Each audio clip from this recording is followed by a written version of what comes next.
Thank you very much. Thank you all. Appreciate it. After lunch, we will try to do our best to get some energy in the room. Today we are speaking about Project Fusion. Let me give you a little bit of intro. They asked me to speak just 3 minutes, and then I give all the juice of the project to Rishan. I'm Fabio Ardossi. I'm partner at Data Reply.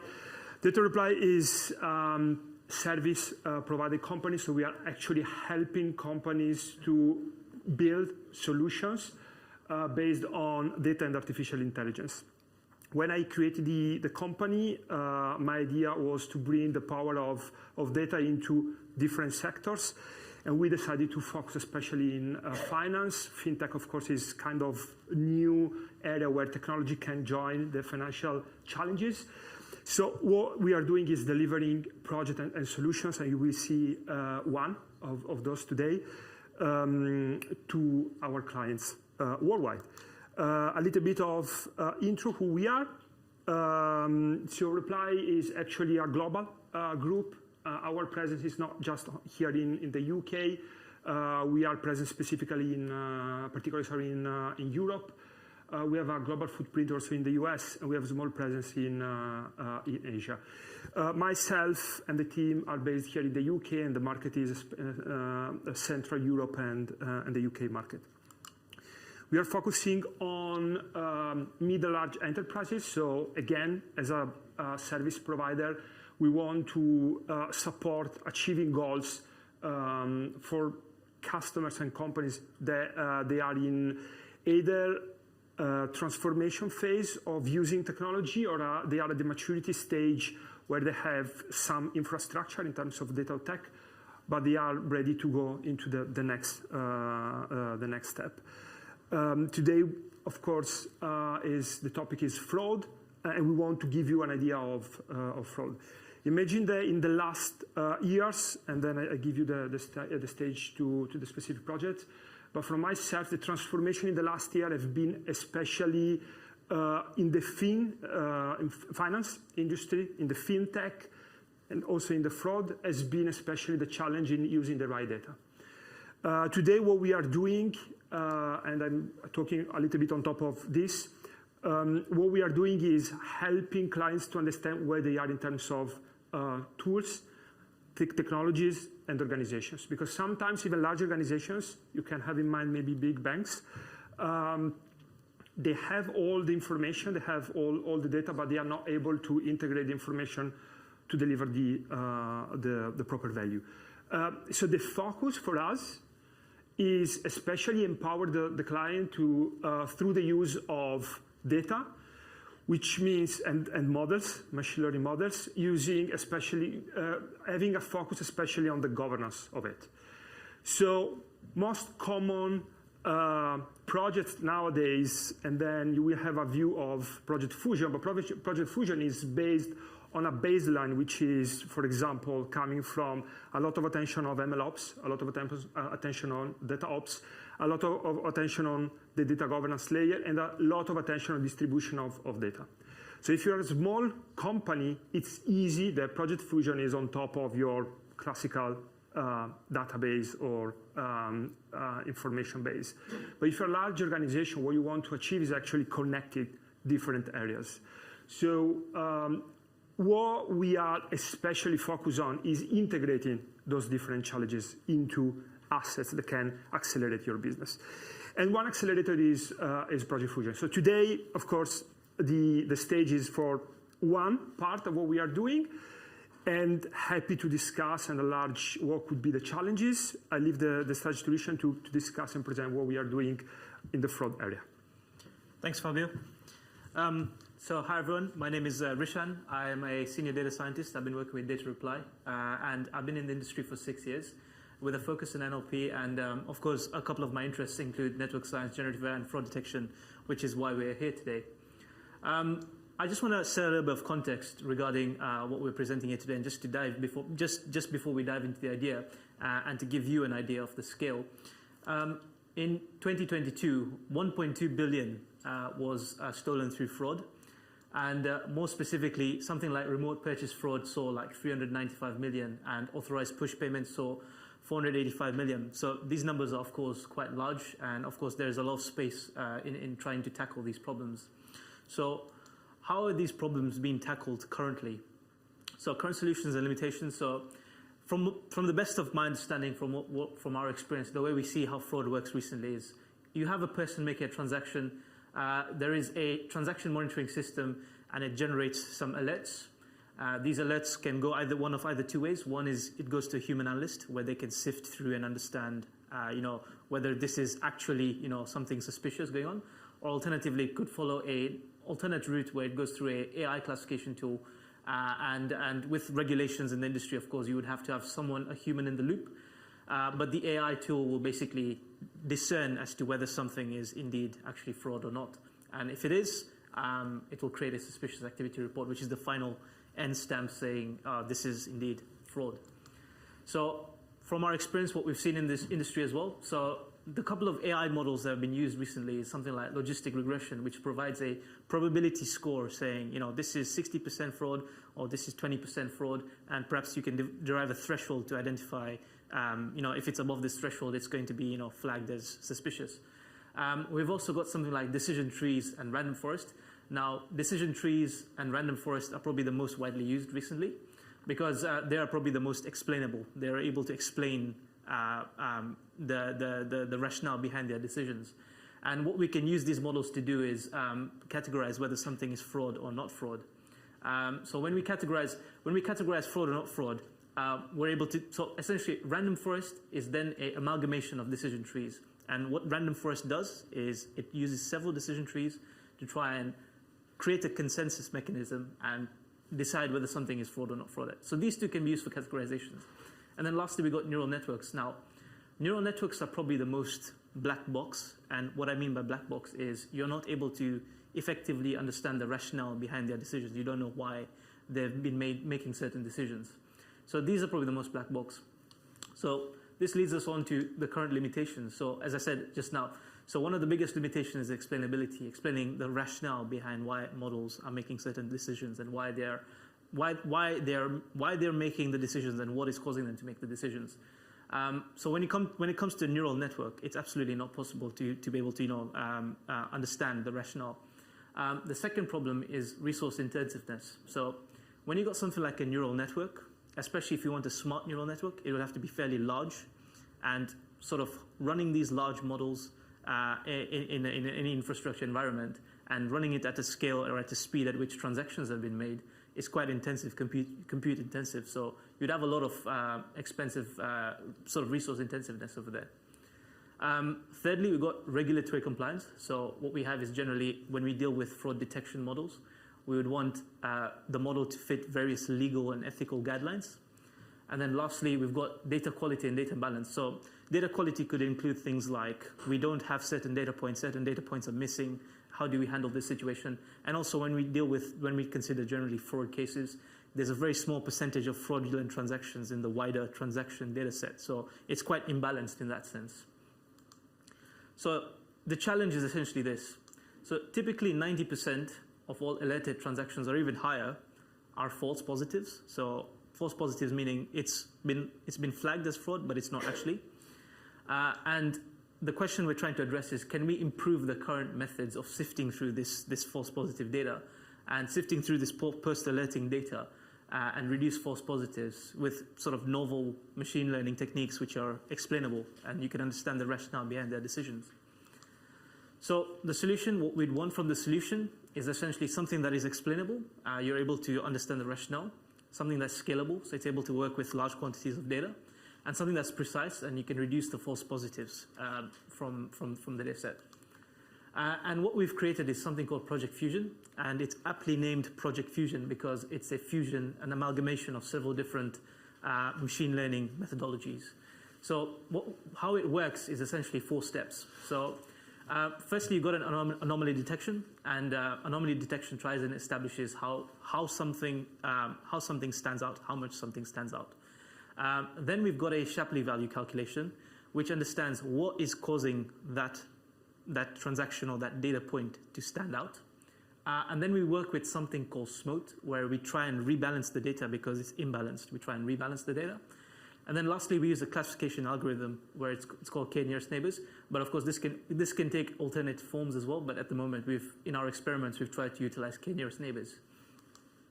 So just to take you through them real quick. So again, over here, what we're trying to do is trying to find out how much a particular data point stands out. What makes it anomalous? Can we quantify how anomalous it is? Once we have quantified it, we can then move on to the Shapley value, where over here, what we try and do is essentially a form of clustering. So if you look at the top aspect of this picture, what we see is we're not able to effectively discern between clusters. But at the bottom, we use a supervised form, where supervised is a sort of guided learning method of training a model to understand the discernible clusters. And of course, over here at the bottom, you see there's 5, but what we ideally want is fraud or not fraud. And then we try and do a rebalancing. So as it is with fraud, you tend to have very few fraud cases in the wider data set. So the original data set, the green points could represent fraud, and they're very few.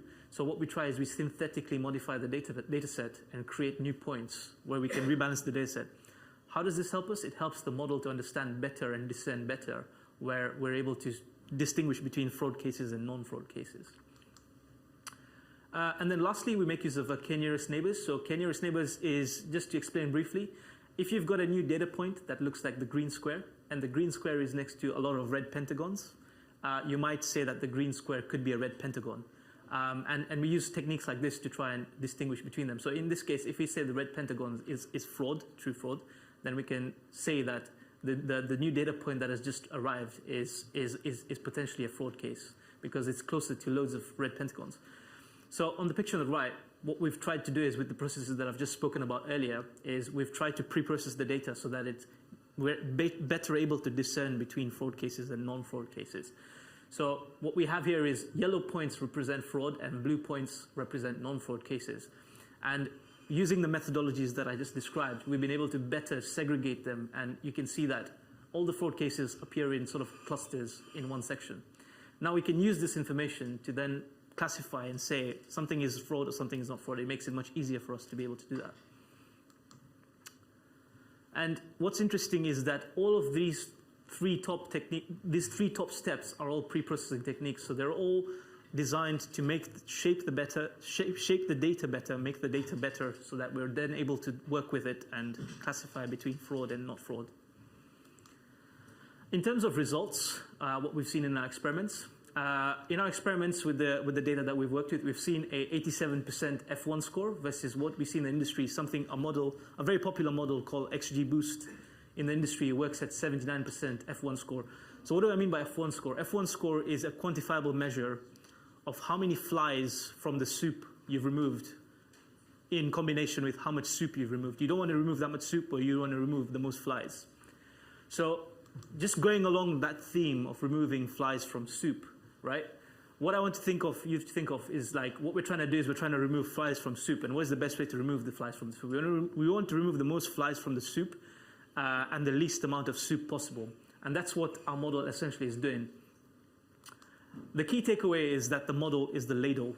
The ladle, we want to make the ladle as nice as possible so that it can take out as many flies with as little soup as possible and increase the F1 score as much as possible. What does this mean in a business context? In a business context, of course, if we're able to reduce the false positives, what we would end up doing is creating a cost saving where humans are less involved in sort of sifting through this information to understand what is a true suspicious activity. And of course, this increases operational efficiency, but what it also does is it reduces the amount of human intervention, and therefore humans get less fatigued. So humans are looking at more intense examples, or looking at more sort of very, very, intense examples of the fraud happening. They only look at very specific examples where something, could be, something could be very suspicious, or something could be very, it would require investigation into that area. So it would reduce alert fatigue quite a bit. So of course, we would want to take this quite a bit further, and we'd want to understand how we could collaborate and how we could improve this. And the way we would work, the way we would like to engage, the way we generally engage is, in an advisory or assessment way, where we try and address like how we could use this tool or use these methodologies to help you. And initially, we could try and work with a proof of value, see if this tool can, bring value to your business or whatever you're trying to do. And then later down the line, if it works for you, it can be then put in as an MVP solution. So yes, thank you for listening. And if there's any questions. Thank you. Thank you. Right, I will come to the room in just a second. One thing I know, I definitely do not want soup for dinner now. That has definitely put me off. One thing I'll say before I go to the room, the idea of alert fatigue, is that a serious issue where people are getting overburdened? So you just delete and hit past it. Is that a significant issue that you see? Yeah, I mean, generally what tends to happen is as you're trying to look at fraud alerts, and if you're sort of presented with a lot of them, you tend to get desensitized, and that's of course causes a lot of slippage in terms of something could be fraud, but it's not being flagged up as fraud. It's not being there's no suspicious activity being raised. So that desensitization is something that's uniquely human. And how do you remove that from the equation? You want to try and incorporate AI tools, AI models, and general bit of automation so that you can help the humans, make those decisions. I've got plenty more questions I'd like to go into, but that's rather selfish of me. Are there any questions from the room that anyone wants to ask at this point? If not, I will continue. I'm going to be very selfish. When it comes to that, weeding out those false notifications, how difficult is that as, I guess, the fraudsters become more and more advanced? It does become more difficult. And of course, that's another case of, another element in which decision fatigue comes in as well, is that, humans have to keep up with these new tactics. You need to have to keep up. But when it comes to now automating the process, you could literally train a new model on the new data, and it would pick up on these tactics. It would pick up on these inherent patterns that cause that suspicious thing to be suspicious, basically. Yeah. And it's an integrated effort in not using just this part to detect and improve the process. So you have, of course, this is born to enhance or improve or literally reduce the human time, but it's also born around different tools, because different departments can have, different functions can have different information. So the complexity of frauds here is really high level. But frauds can be everything. So we did some examples at the beginning, but literally can be everything. It can be a combination. So there are different other techniques or different other approaches that you can build together along the full process to then have the full cycle back, avoiding the false positive, but then also detecting the real frauds, because it's a combination of the two things. And my last question will be about it's a definite thread that's been coming through all of today, is the value and the role of AI. But here I find it particularly fascinating, the balance between human interaction in the process and AI interaction in the process. How on earth do you get that balance right between the two? There's a knowing smile over there. How do you get the balance right between utilising that new technology whilst also implementing human expertise? So one thing that's quite prevalent and quite been used recently as well is something called feedback learning. So we would have a human make some decisions, and that can be fed in to the AI models that can then utilize that information. So it is a supervised way of learning, where it would try and discern based on information that it has and learn again. So there'll be a feedback loop, essentially.